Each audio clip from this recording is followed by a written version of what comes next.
Hello, what is up? So, let me start off. I'm Tim Fitzwater, and let me explain why someone with barely any YouTube subscribers is going live on YouTube. The short answer is just because I want to know how to do it. I want to see how to try and make a quality live stream. Let me go into the longer answer now. So when lockdown started, one of my favorite cycling YouTubers, Terry Berenson, started doing his morning routine streams, and he was streaming, I believe, almost every day. And it's something that a bunch of us just started watching, and a good community developed around it. A lot of us would chat, and a lot of us subscribed to each other's channel. It was just something kind of cool. He's someone who has, he has the YouTube play button, over 100,000 viewers, and a community and all that. That's not what I expect here with doing this. The reason I'm doing it is because I want to learn how, and something he said last week on one of the morning routines really resonated with me. Someone asked a question about if his live streams have had any benefit for him, and he said, yeah, he was like, he actually has got business doing live streams for, clients now.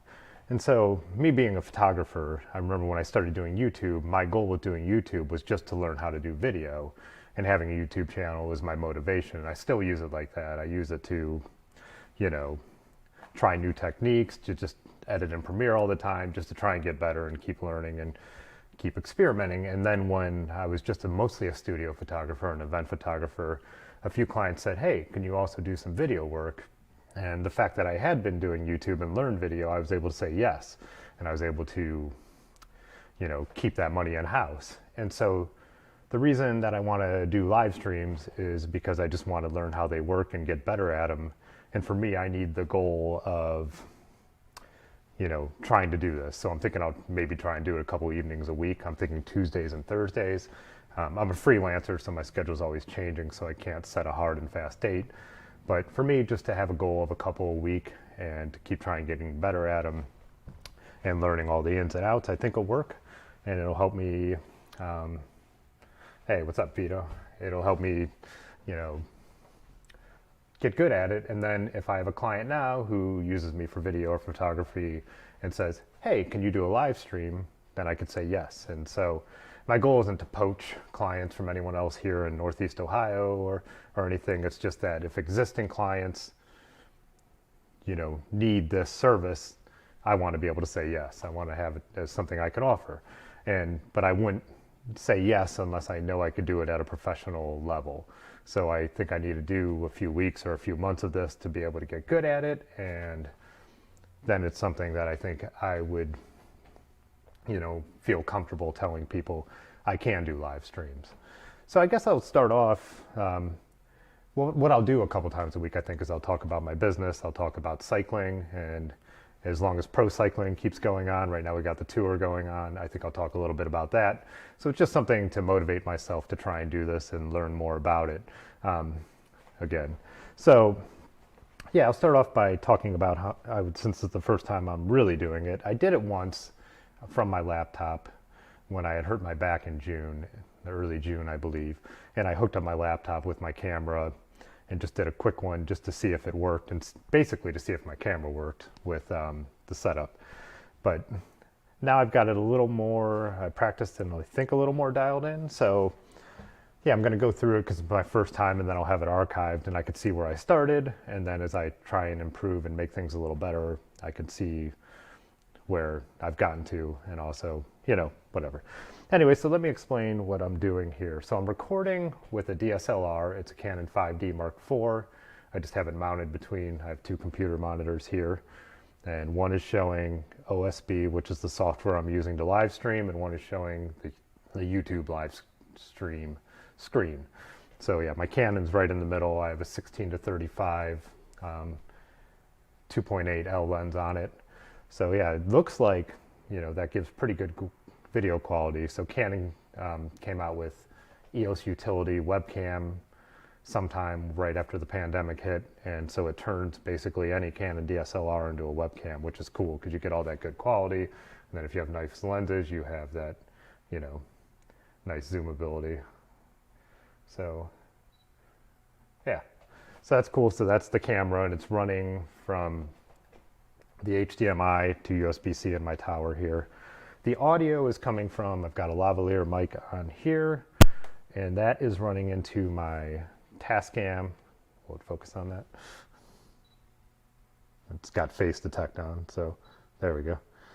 Tascam DR-X40, and I have an XLR adapter on here to the 3.5, which is running to the lavalier.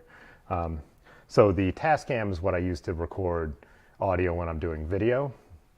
And in this case, I'm using it as an audio interface. So there's a USB running to the tower also. So video from the Canon 5D, audio from the Tascam running into the computer, and it's a Rode lavalier mic. I don't know the model.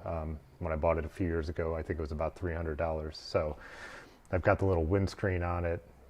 Moving backwards, so hopefully it doesn't, you don't get a bunch of shirt noise rub. I'm hoping I'm getting audio. I see the little things bouncing and they look like they're in the right range.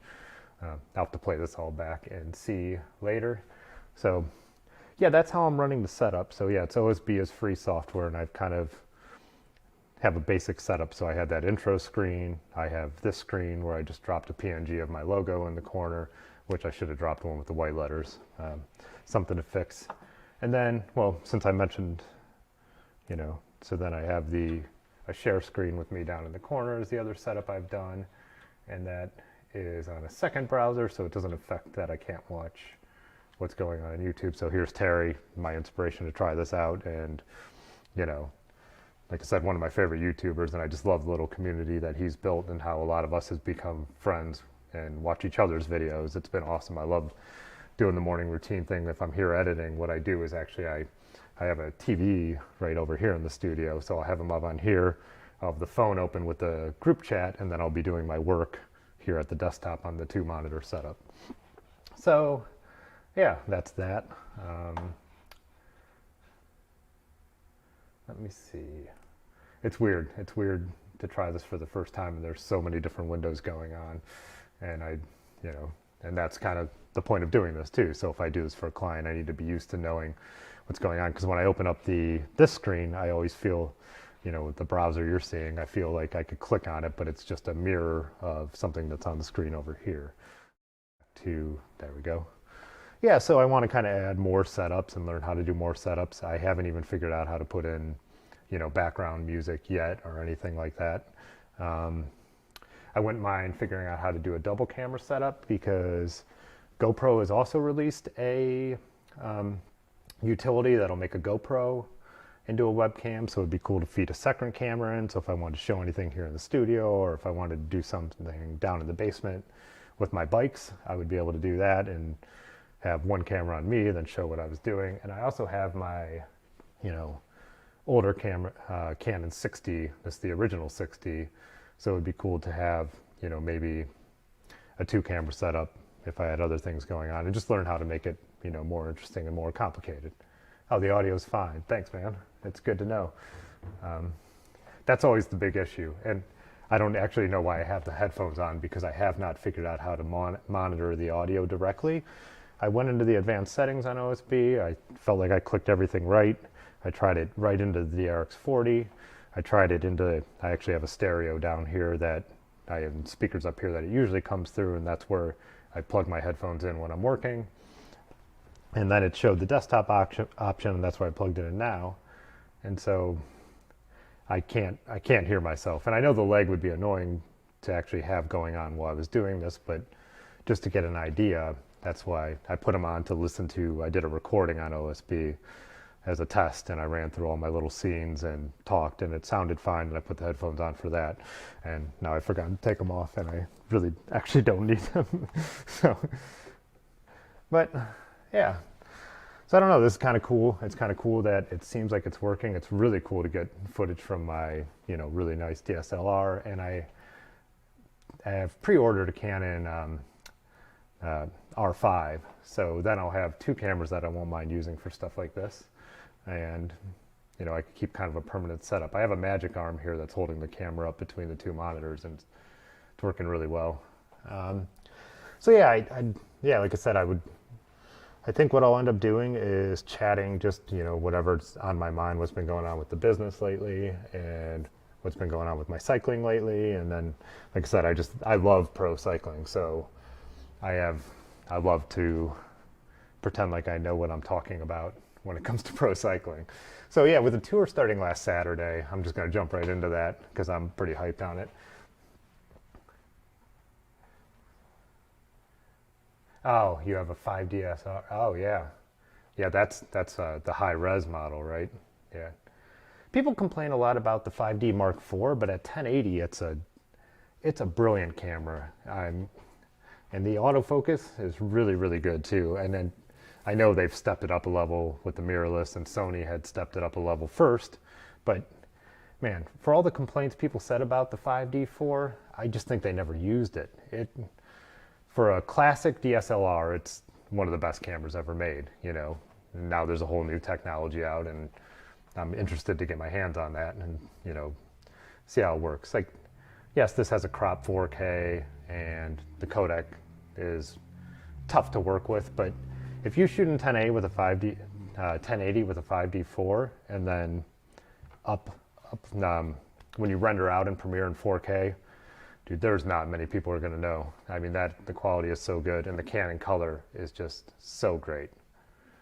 Yeah, exactly. And everyone thought the 5D Mark II was revolutionary, right? You know, it changed everything. And try and shoot video on that thing now, right? Yeah, it's just the way things go.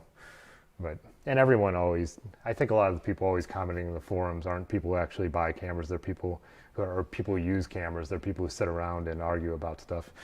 You know, I'm a working professional, and I have never had a client complain about the video that's come off my 5D4.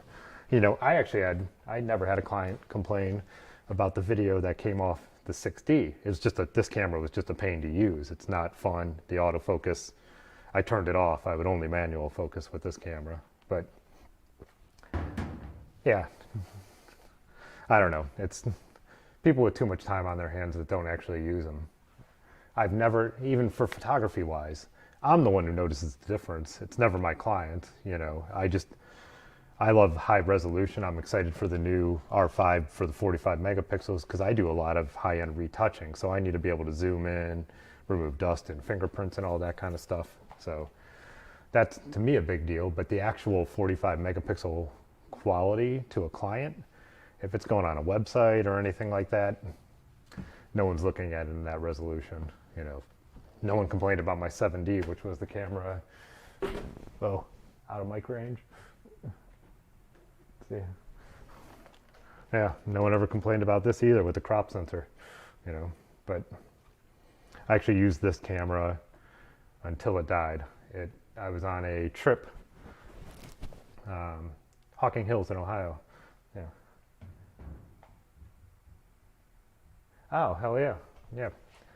I am in Columbus quite often because I have some friends down there, and when I rode Ohio to Erie, we stayed in Columbus with a friend who then joined us on the way to Cincinnati. So yeah, I get down there often. And last time I went down to Midwest Photo Exchange. Yeah. 7D Mark I. Yeah. That was my first real quality DSLR. I stepped up from a Rebel XT with went from the Rebel XT to the 7D, and the 7D's build quality blew my mind, and the layout blew my mind. And then when I went to the 6D, even though the image quality was a huge step up, I could not stand it. I never liked it. XTI, yeah, that was the one right after the XT. I remember, I think the XTI added live view, maybe? Yeah. I have prints, 11 by 14 prints from my original XT, which was 8 megapixel, which still look really nice. So it's just all this debating, all the little things. Mostly it's for us photographers, not for the people actually getting the photos. You know, the camera's just a tool. You know, right? It's the photographer, it's the eye, it's the how you use it type thing, right? Yeah, I love nerding out about cameras. Whenever I run into another photographer, it's like a girlfriend or another friend ends up having to drag us apart because you just don't get to talk about it that much.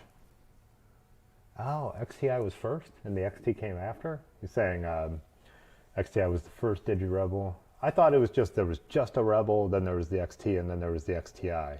But I could be wrong, because when I bought the Rebel, I didn't really, I have it right here too. Let's see if I could reach it. I need to use my wireless Go next time, so I don't, no, I'll unplug it for a second. Hope this doesn't make a horrible noise.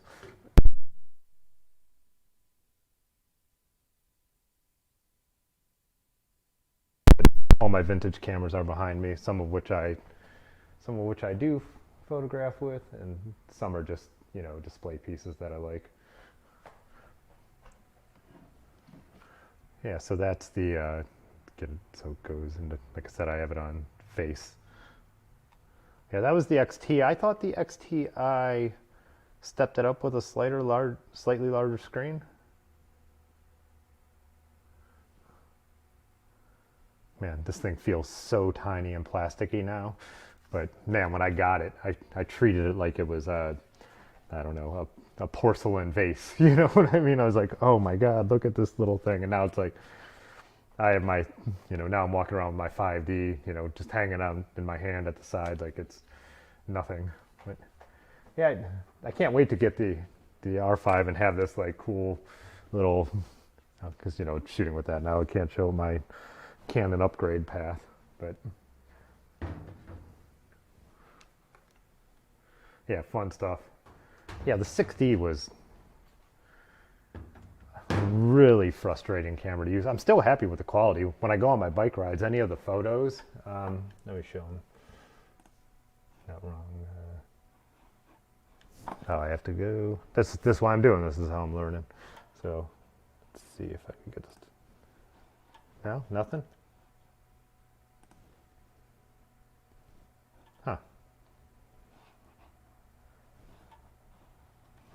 Had it working before where it would show me. There it is.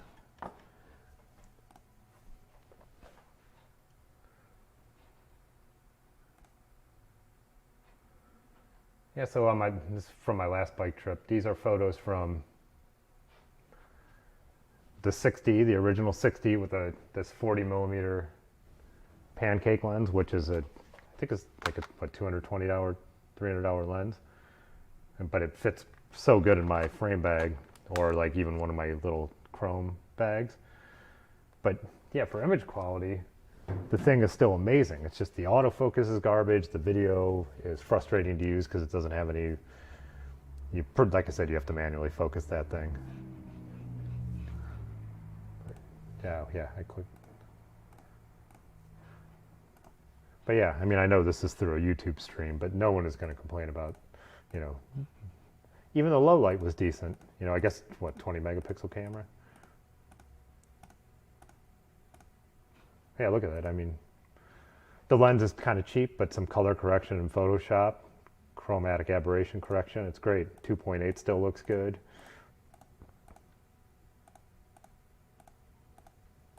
Yeah, I still carry that thing all the time, and it's great because I don't have to worry about it. You know, it's not the camera that I pay my bills with.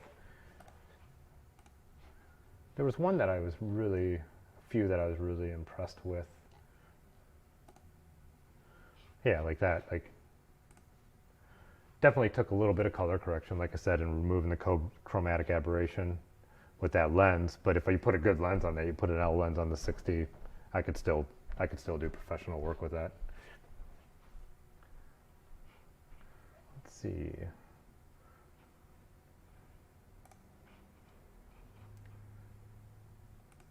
So live chat back up there. Oh, there you are.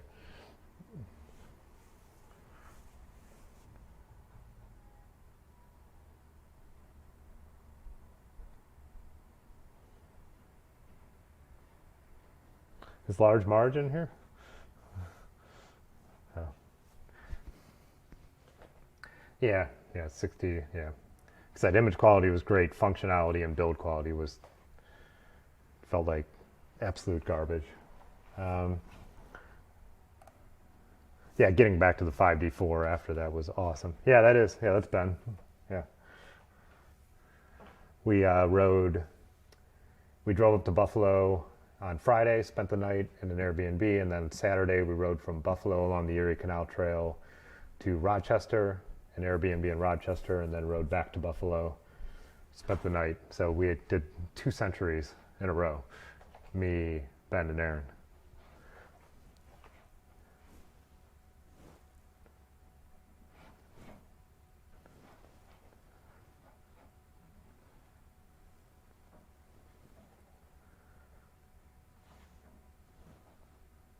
Let's see, yeah. Where is that screen? So many screens.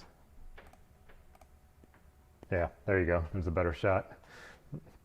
He was the smart one who wore some clear glasses because when it got dark out next to the canal, me and Aaron were just being bombarded by bugs.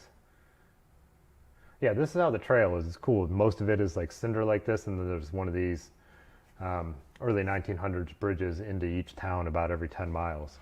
So you really can, like, you know, as they say, credit card tour along there. This is Rochester, beautiful city. Kodak Tower there, which to me is so cool. Even though they've kind of been a really shitty company as of late, they still make the best film in my opinion. Yeah, look at that. I mean, 2.8 on a pancake lens. I mean, like I said,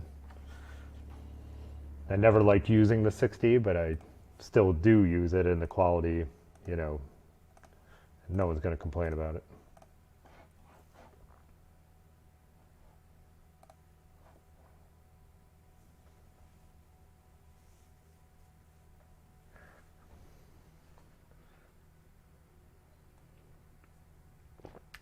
So how do you know Ben? Have we met?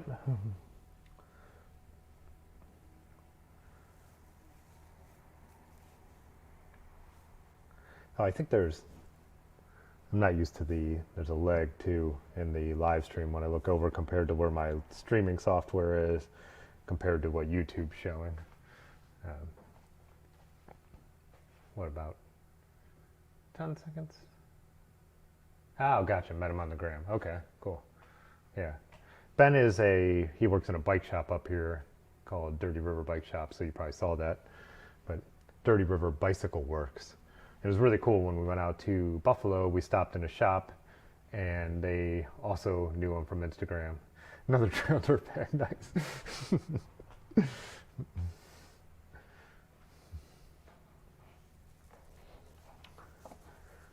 Yeah, I gotta say I'm pretty happy with getting the stream to work though. Like I said, if I could pull this off twice a week, I'd be really happy with it. Get some more different looks. You know, like this is my browser view here. I haven't even figured out how to mirror my desktop yet. Oh, okay. Yeah, that's right. No one uses real names. I never know who I'm talking to. That's, yeah, for sure. Camera straps and riding we talked about. Yeah, and I was saying I don't use them. Yeah, really when I ride with the 6D, like no strap, I really pull it out of my bike bag, usually the frame bag, and just, you know, Canons have that really nice grip too. Like I said, I do have a leather one that goes over the hand, which is nice, and I have 2 bike events I'm going to be shooting for the Ohio Erie Canalway Coalition, and so I think I'll probably put it on my 5D for that. So it'll, you know, just give me that, because I hate to say it, this camera was $2,500 when I bought it, but now it just isn't as important to me, and I feel pretty comfortable just carrying it around like that. But when I'm shooting these events with my 5D and the nicer lenses, to have an extra security of the strap, I think I'll definitely go with that. And yeah, so I'm shooting the Towpath 50, which is kind of a charity ride for basically the towpath from Akron south, a little bit north, and there's a different organization from Cleveland down to the national park. And then they're having their Towpath Century ride, which should have been in the spring, and that's for like the bigger donors who raise a decent amount of money, and it's a slightly more limited event. They kind of invite people who are, I don't want to say they only invite people, but you know, you have to raise a considerable amount of money to be involved in that. I think it's $1,000, well, it's considerable to me.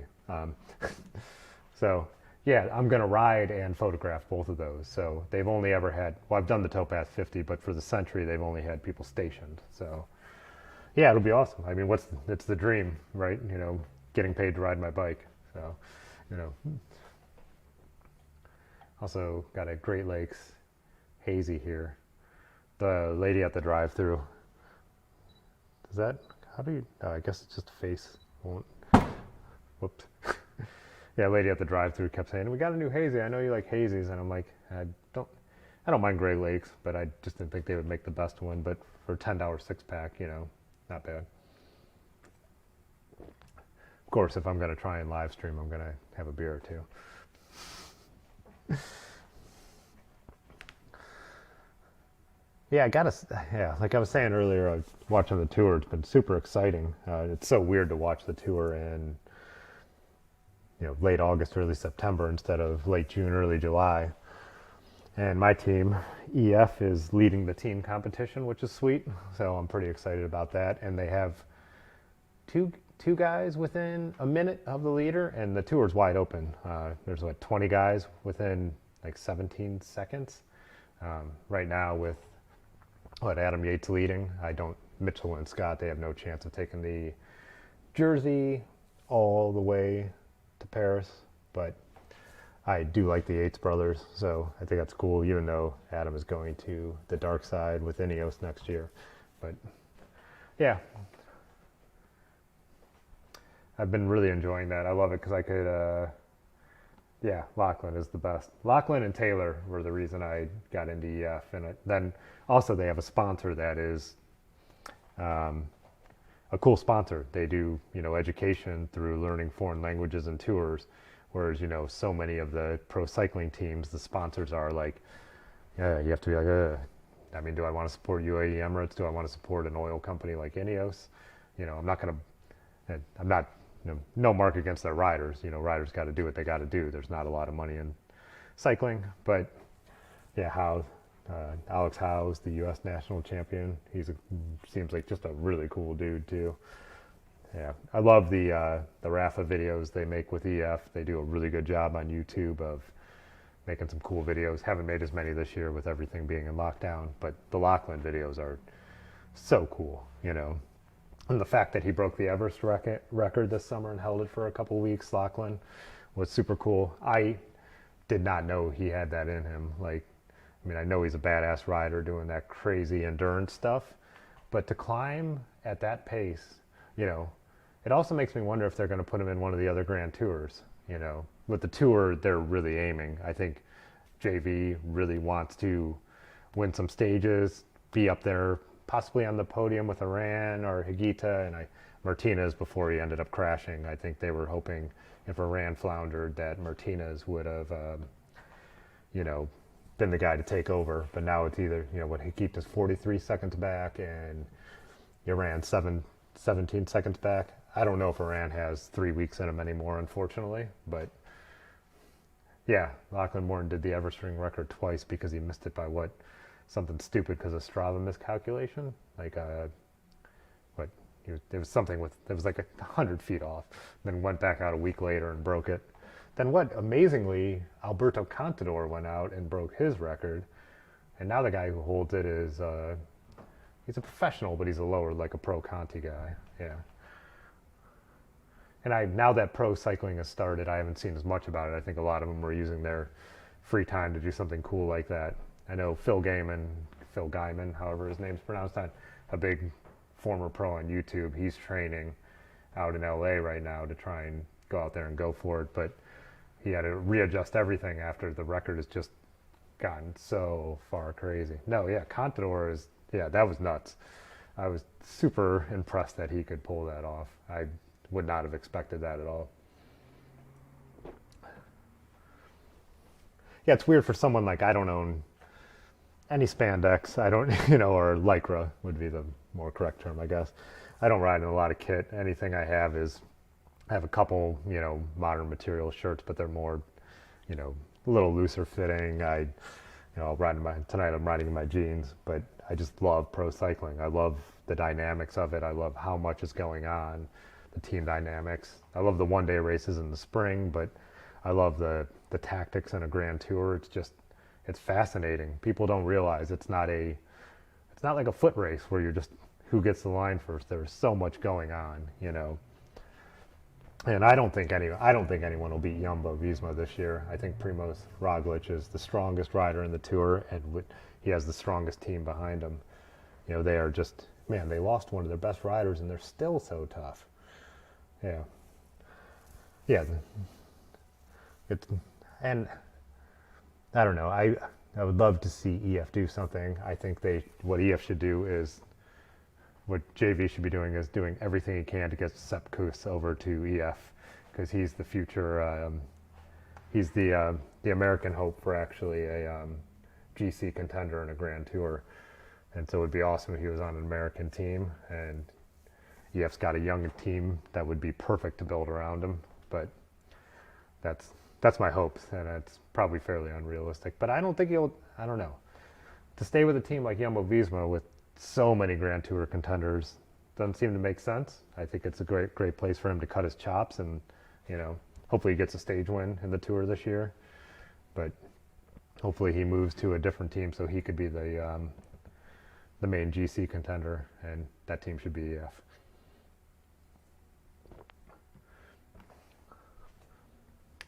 Yeah, I'm interested too to see 3 weeks in who's still standing, because I think there's a couple guys who are up there now who won't be able to hang on to it.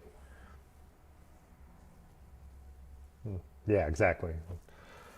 Uh, I think, yeah, like I said, Mitchell and Scott, they came into the race just going for stage wins. They never even intended to try and compete for the GC. That'd be more like Simon Yates instead of Adam if they were going to do that. I was so frustrated yesterday with that Alaphilippe. I love Alaphilippe. I like De Koenig, as they are kind of a classics team, and I love the classics. And I love to see Alaphilippe in yellow. I don't think he is a Grand Tour winner, but he is one of the most exciting riders. He's the most exciting rider in professional cycling. I think it's safe to say. And the fact that they had a swan year give him a bottle within 20K to go and he got penalized 20 seconds, I don't put that on Alaphilippe at all. Like, the dude's already done 5 days of brutal racing, and then, someone puts a bottle out 2K within the limit where you're not allowed to take one. I don't put that on Alaphilippe at all. I think it was very noble of him to take the blame for it, but it's the team's fault. Whoever put that swan year there with the bottle, cost him. He proved today, because he proved today by taking off on the field, after the breakaway had already gone and beating everyone. He got a 1 second gap, I think. He lost 2 yellow jerseys that would be forever in his collection. He would, that would up his days in yellow, and someone on the team, whoever was driving the car and dropped that guy off, just totally screwed it up. Yeah. Why should he be thinking at that point? You're not thinking at that point. You're over 100 miles in on your 5th day. Like, it's not up to the rider to think about, should he grab this water bottle from a guy who's wearing his sponsor's jersey? That's just insane. I can't believe a team like Quick-Step, De Koenig, whatever, would allow that to happen. Like, ridiculous. I still got this. This is the in the background here. This is a lock on the Erie Canal Trail in Lockport, but yeah, unnecessary. Yeah, so frustrating. Like I said, I don't even blame the swan year. There's someone who put him there. There was someone on the team who was not paying attention. There's this, and everyone says if you're going to say it's a team sport, it's a team sport. It is a team sport. So the team failed Alaphilippe in the worst possible way. Who knows how many days he would have spent in yellow. Like I said, I don't think he's going to be wearing yellow in Paris, but he could have been wearing yellow for a long time. He proved that last year. He proved it today. Frustrating, yeah. If I was going to put money on it, it's probably on Roglic. If I'm putting my heart on it, it's Iran or Higuita, but yeah.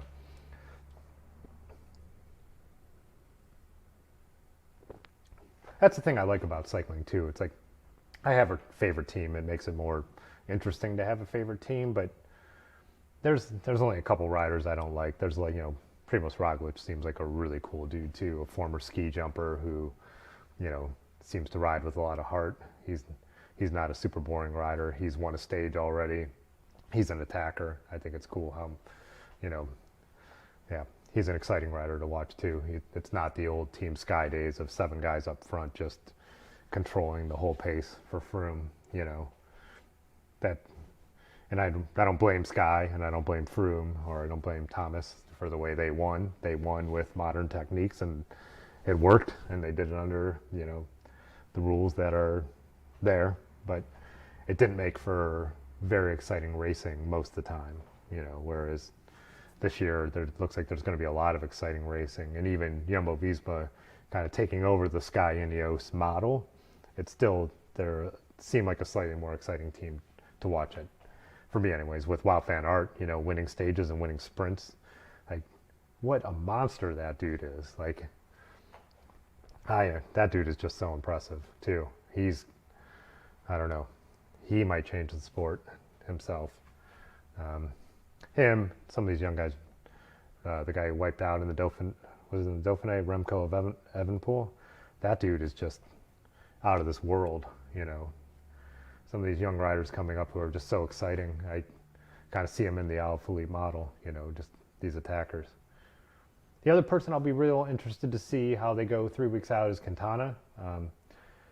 I don't know a lot about the rest of Arkea Samsic, you know, being a pro Conti team. I can't imagine they have, well, they don't have the firepower of even current Ineos, and definitely not Jumbo-Visma, but Quintana before lockdown started just looked better than he's ever looked. You know, everyone expected him to be one of the greatest riders of all time, and then he kind of floundered and, you know, didn't really ever live up to the expectations, and then he looked like a monster before lockdown, like back and surpassing the old Quintana. So I would like to see him at least podium. I don't know. I think it's cool. He annoys so many people, and I also like that.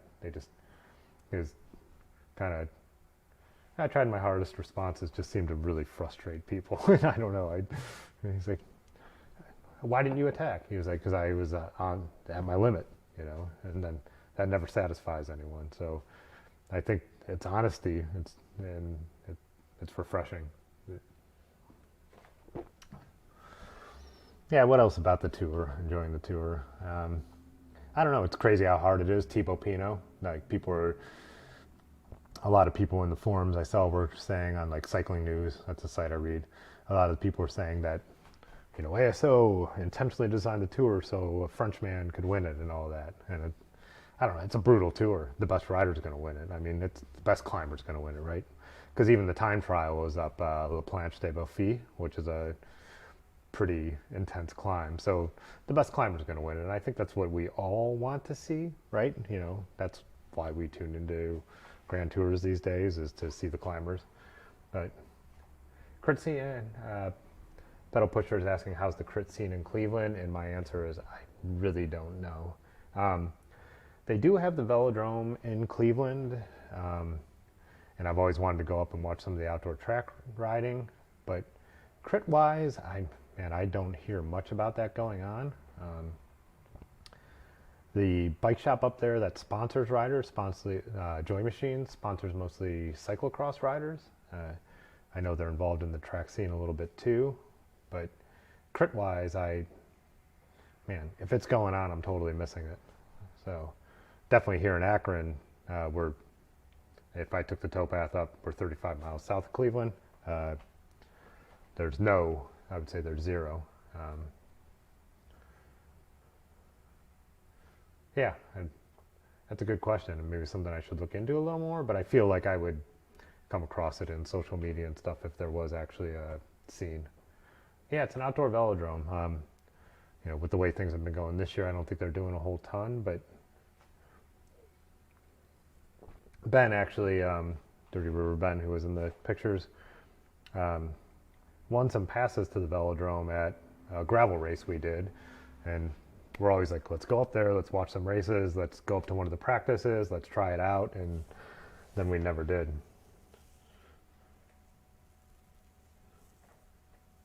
Yeah, for sure, that would be, shoot, that's what I thought, you know, going and hanging out in the velodrome, getting some photos, you know, would be like a super cool thing to do. Yeah, I really want to try it. I've only ridden like Ben's Fixie once, and then another friend who had a Fixie, track bikes, whatever. I don't mean to offend anyone with terminology. People get upset. We don't here in Akron we don't care. Ride with, you know, what do I say, run with your brung. But yeah, we don't care. But I know some people get bent out of shape about that kind of stuff. But yeah, I would love to try out a track bike on a velodrome. It's nerve-wracking to me, but I love trying stuff that's new, and I love every kind of biking. I have, you know, my old mountain bike with snow tires. I have my gravel bike, which, you know, I build up pretty, you know, I put together like total rat bikes, you know, like just old frames and put on like the parts bin to build and all that kind of stuff. Yeah, the first time I rode it, it was just a fixie. He said, fixies are sweet until you forget you're on one and get tossed. I rode my friend Michael's just around a parking lot off the towpath, and that's my reaction when I'm going around the corner is to pull that inside pedal up, and they're like, well, no, that does not happen, you know. So I think Ben always rode with at least one front brake. I can't remember if my friend Michael's fixie had any brakes. Yeah, I would love to go. The velodrome has nights where it's like intro to track riding, and you could go out there and there's someone to teach you how to do it and give you the basics, and that's what I've always wanted to kind of go out and try and do.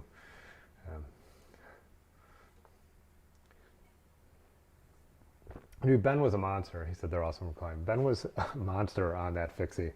When I met him, I was still riding just an old mountain bike I had. I got back into cycling. It's what I had, a Trek 1500, and he's riding his flat bar fixie. And we'd be climbing some of these steep hills out of the Cuyahoga Valley, and I just could not believe that he could push those gears up that. I'm not going to remember what he was running at this point, but yeah.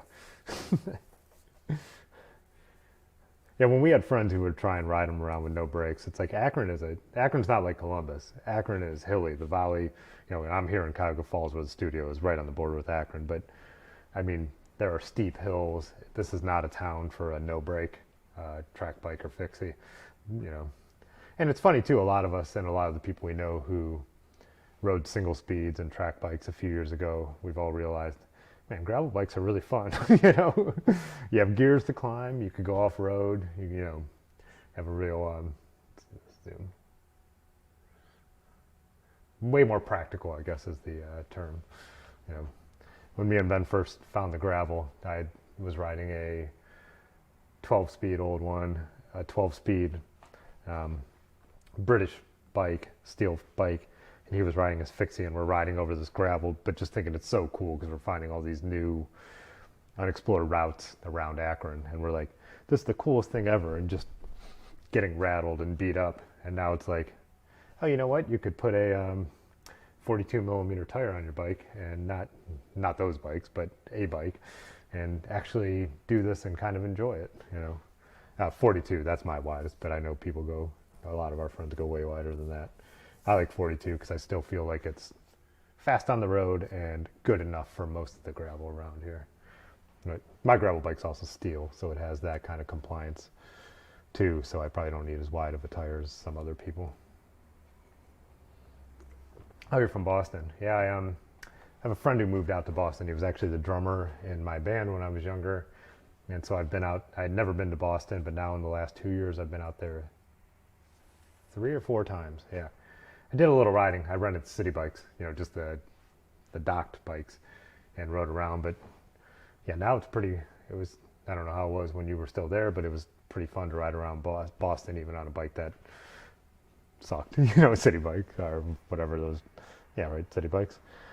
I think they're blue bikes in Boston. Yeah. But still way better than sitting in that traffic. You know, I could cross town way faster. We were going to a brewery across the river. What is that, where the universities are? Or Harvard and everything is, and the tech school. Whatever, I know. I was meeting friends across over there, and I got there way faster on my little city bike than they did sitting in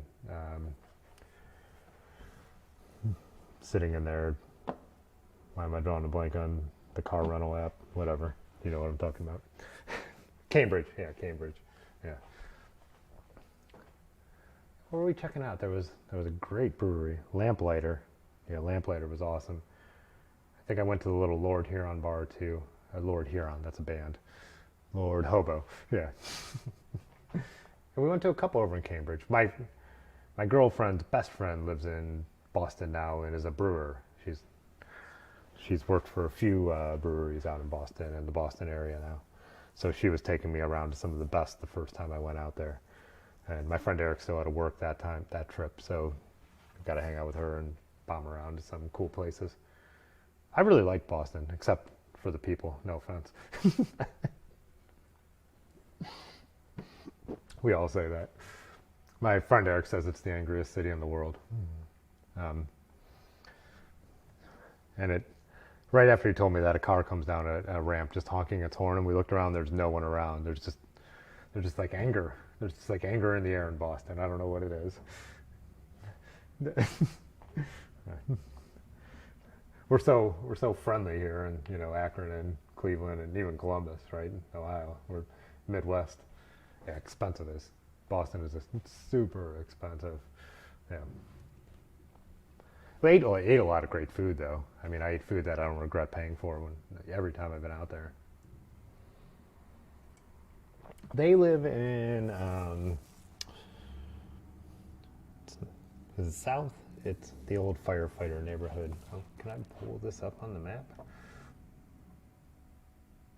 Oh yeah, people waving and smiling at you. I'm sure you don't get that in Boston. One thing we said about Boston, walking on the street, is when you look up and you're walking down a sidewalk and someone's coming towards you, they don't move. And so I always, you know, step to the side. And I said to Eric, I was like, what if I was a Bostonian, right? Would we collide? What happens? And he's like, I don't know. I always step to the side, you know? No, it's not Brockton. It's a neighborhood that seems like it's, I would say, half gentrifying.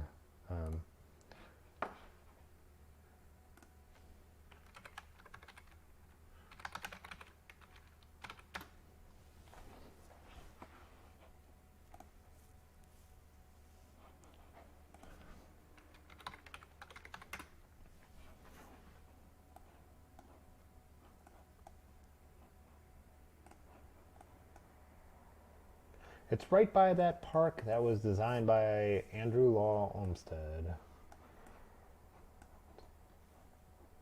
Shouldn't this be pulling in all my places that I've been before? Oh, Worcester, that's where...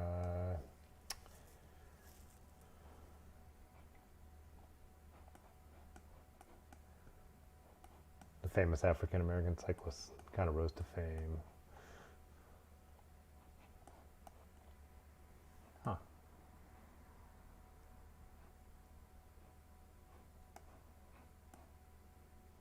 Maybe if I turned satellite off, I'd have a better... Oh, satellite is not off. Oh, Roxbury. They live on the border of Roxbury and... What's the one next to Roxbury?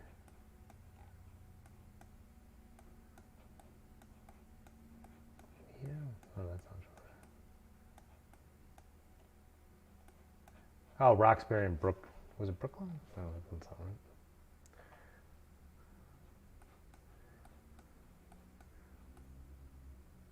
I'm pretty good at just rambling, huh? Where's the zoo? Where's the old zoo? So we walk right into that park from where they live. The old bear cages. Let's see, Boston old bear cages.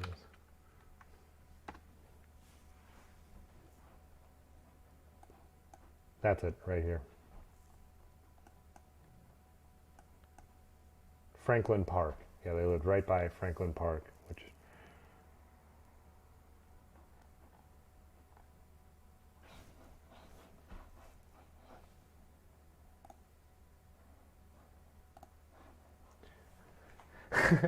All right, sorry, I couldn't see the chat when I had that up there. Worcester. Worcester. Is that what, is it Worcester?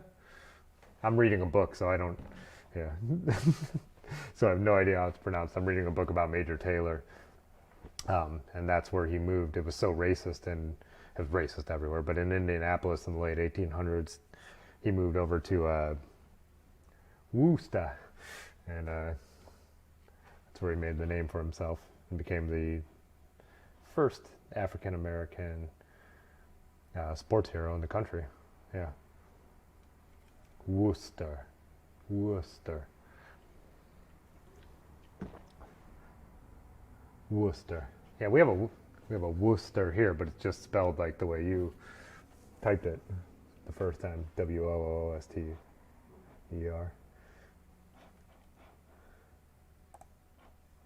Really good brewery, Worcester Brewing. Yeah, he lives on a church. Yeah, he lives on a. Yeah, right here. He got married right up to these old bear cages, which overlook the city. So if you stand up there, that's actually a huge hill, and you could see downtown Boston skyline and everything. It's a really cool spot. It's kind of interesting. He said he wouldn't walk in Franklin Park alone at night. During the day and everything, I've never felt unsafe where he lives at all. But then all the little corner stores and everything still have the barred up windows and all that. Like he said, he's like, what is the neighborhood, you know, right next to there that looked like it was, you know, went to a couple bars over there and it was very gentrified, but where he lived had not happened, you know. No comment on whether that's a good or a bad thing. There's a lot of nuance to that. Just saying. Stony Brook. Was that Stony Brook? Oh, Jamaica Plain. Yeah, Jamaica Plain. We went over there a number of times and had some drinks.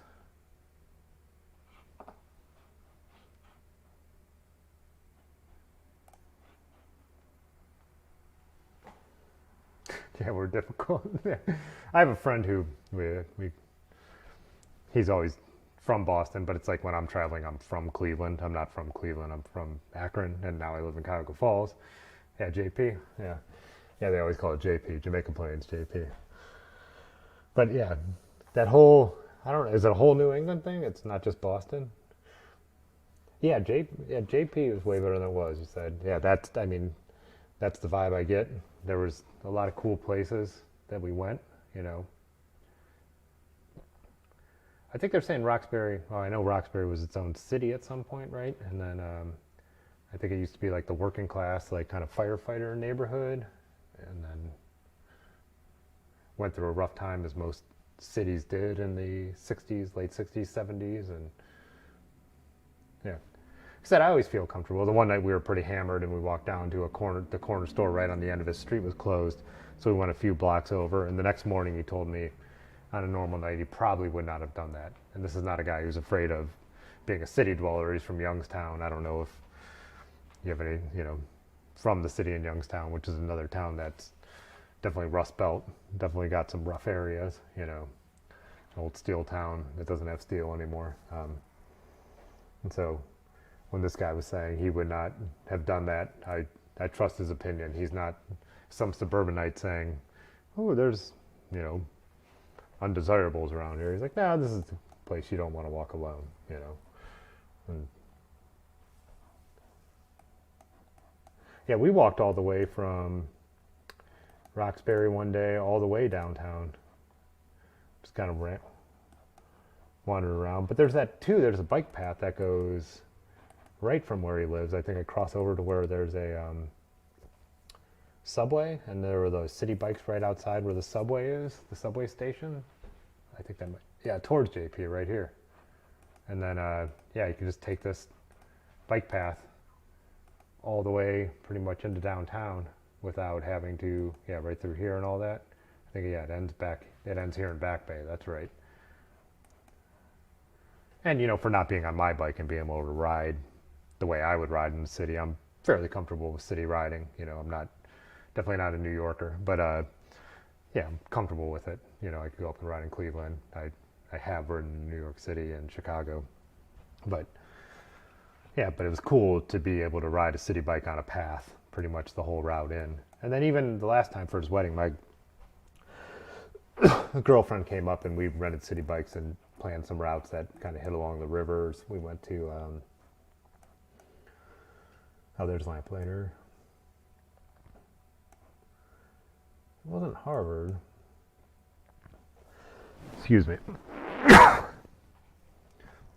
Yeah, some places along the Charles, and I'm trying to remember exactly where there's a few things I wanted to see. Some of the historic revolutionary site stuff. I'm a total history nerd.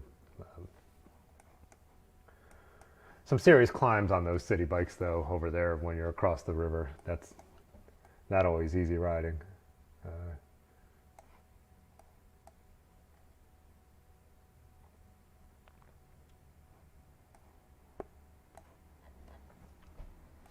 Out West Cambridge, yeah, all around there, yeah. Yeah, I've explored a decent amount of Boston in the last few years. Portland, Maine. My first girlfriend lives in Portland, Maine, so I've seen a lot of pictures and we're still friends. Yeah. He said next time you go up on the Downeaster Amtrak and check out Portland, Maine. Yeah. Yeah, she's always said, like, come up, bring your girlfriend, like, stay at my house. Her dad, the reason I knew her dad was a professor at the University of Akron, but Portland, Maine is where they're from. So he owned a house there that he never sold, her childhood house. And when he passed away, she moved into it and left Akron. So yeah, I dated her in my early 20s. And then after a couple of years, we were always friends. And yeah, she's always said to come up, and it looks beautiful, like the Rocky Coast and everything. She actually worked before I met her, and so it would have been late 90s, worked at a brewery up there, which must have been one of the earliest, craft breweries for our little brew pub type place. I think I still have a shirt she gave me from when she worked there. Yeah, I really would like to see Maine. I really like New England. Like I said, history nerd, the whole thing. We went up to, we took the ferry up to Salem. So just getting out on the water and everything was so cool, and going out through Boston Harbor and the outer harbor and seeing the skyline, and then taking the ferry all the way around to Salem. Salem is obviously kind of a tourist town. There's still some cool historic buildings, and we were very close to Halloween, so it was kind of a zoo. We were there on a weekday, which cut down a little bit. Some of our friends who were up at the wedding went up actually on the weekend, and they said you couldn't even move. Yeah, exactly. Same as rad, as long as it's not around Halloween. Aaron's best friend worked at the brewery in Salem. That's right. Totally forgot that. So we took the ferry, which I loved. I loved riding the ferry. It's a little cold, but we had jackets. And they actually served the beer that she brewed in Salem on the ferry. But then, yeah, we went to her brewery and sat out on the porch, which was on the channel there. What was the name of that? Maybe if I pull up the map. Oh, I got the map up. Salem would be up here, right?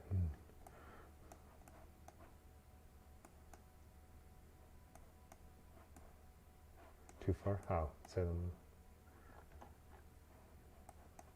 Notch Brewing. Yeah, she was a brewer at Notch Brewing for about a year. She's not there now, but really cool place. All the beer kind of had like there were beers that had the band The Clash, like theme names and stuff like that. And the music that was playing was all like that kind of era music, which I love. So, yeah, Notch Satellite. Yeah, right there on that little channel. SM Commons, yeah. Yeah, cool little town. And then there were some, little businesses that weren't, totally, it was obviously the kitschy, like cheesy stuff. But there were a few that were like actually really cool and had all local art. And I bought a couple pieces to, for my Boston experience, or, New England experience, Salem experience.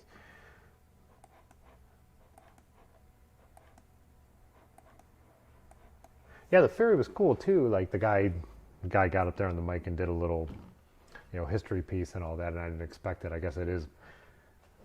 guess some people do commute on it, but it's more, especially I guess, that time of year, a tourist thing.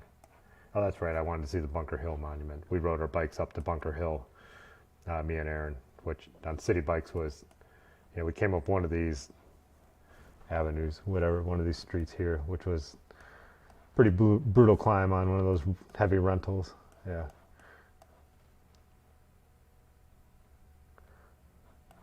Yeah, when I was talking to Erin about like, what do you want to do in Boston? And she's naming, good restaurants and breweries. And she's like, why? What else? And I was like, there's a lot of history there too, which obviously. But she says to me like, what do you mean by that? And and on the spot I was like, there's cool old stuff there, What's the response to that? I don't know. I mean, Boston and New York have to be the two most historic cities in the country, right? I mean, I can't,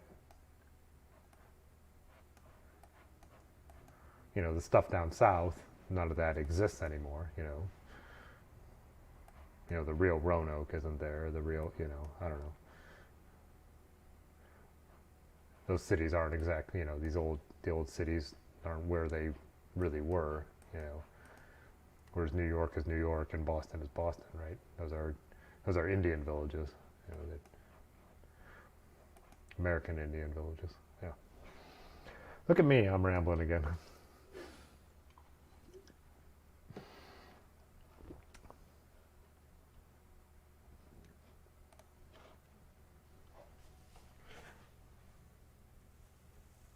Don't do Plymouth Rock. Huh.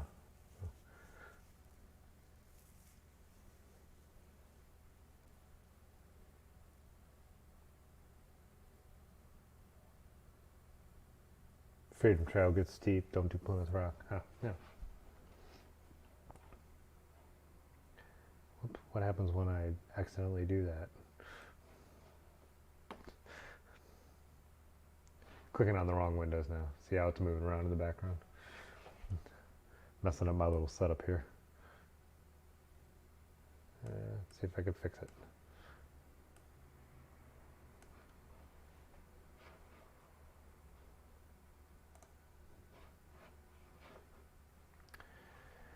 All right, well, I'm pretty satisfied. It's a small, don't do Plymouth Rock. It's a small rock with floating trash, yeah. I think I've read about Plymouth Rock too. Do they even really know it's just something that's labeled now? Like, or, they don't even know it's the real thing. I think it's one of those.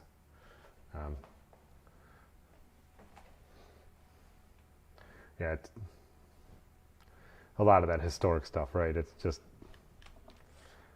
is this valuable? Is this real? I don't know. Is it worth visiting?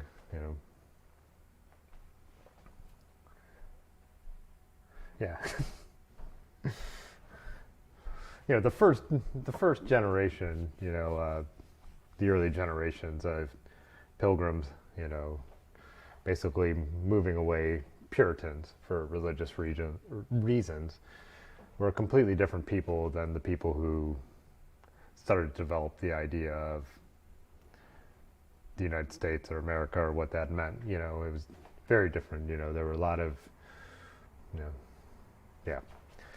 A couple generations later, there was, like you said, here's a rock. That was Plymouth Rock. That's where the Pilgrims landed. A lot of rewrite of history in this country. A lot of false patriotism about stuff that was not that way at the time, right?